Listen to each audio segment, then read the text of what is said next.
king is miserable, so he disguises himself and goes out for a walk in the nearby forest. And there he sees this really happy guy. He's a woodcutter, he's chopping wood, he's carrying wood from here to there, and he's just full of joy.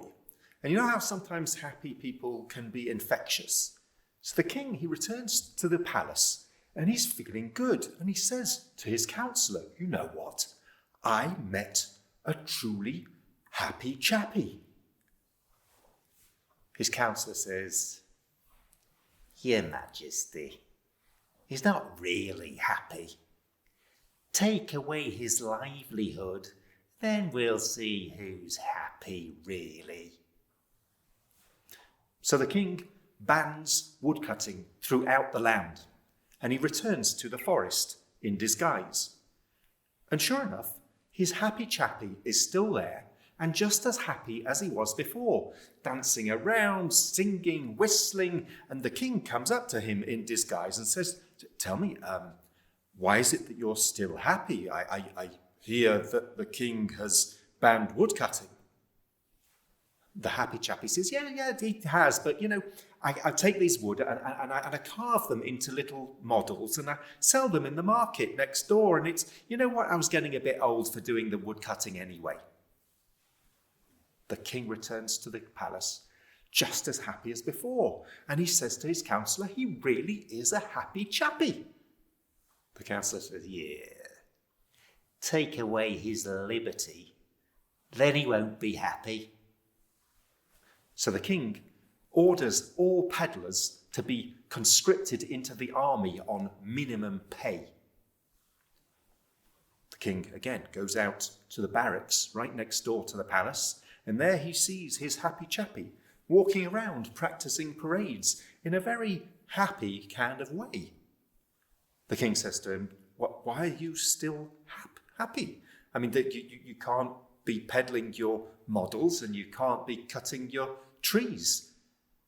And the happy chappie says to him, well, it's fine. You see, because what happens here is they give us this whole ceremonial uniform with this ceremonial sword, but we never, ever use it.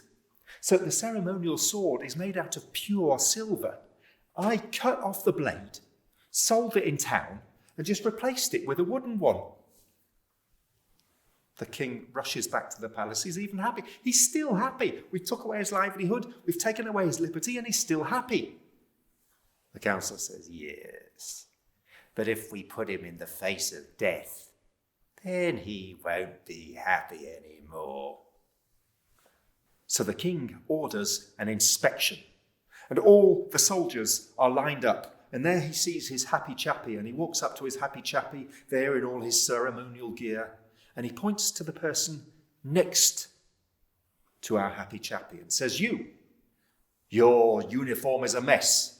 You, pointing to the happy chappie, you cut off his head. What? But your Majesty, he's innocent, he's fine.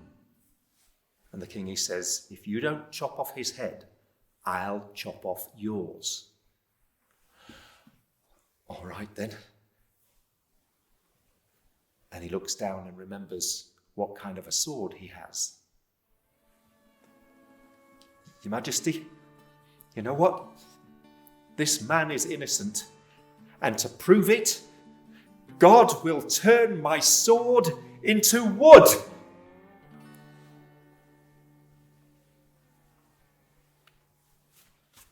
It turns out, I don't know about you, but for me, every time I see some happy news these days, I have my little counselor in my head saying, yeah, but actually things are awful. And I find myself giving power to my counselor, constantly looking for reasons to be miserable, and they are around in abundance. I just kind of work hard at thinking about the little happy chappie and try and ignore my counsellor as much as I can. Tales from the Hill, brought to you by myself, Robbie Greengrass, and my friend Neil Mercer, videographer, photographer, and brilliant artist. Our details of Neil's website and my website are down below. If you have any requests for any stories or people or things you would like a story to be dedicated to, just write it in the comments below. Keep it together.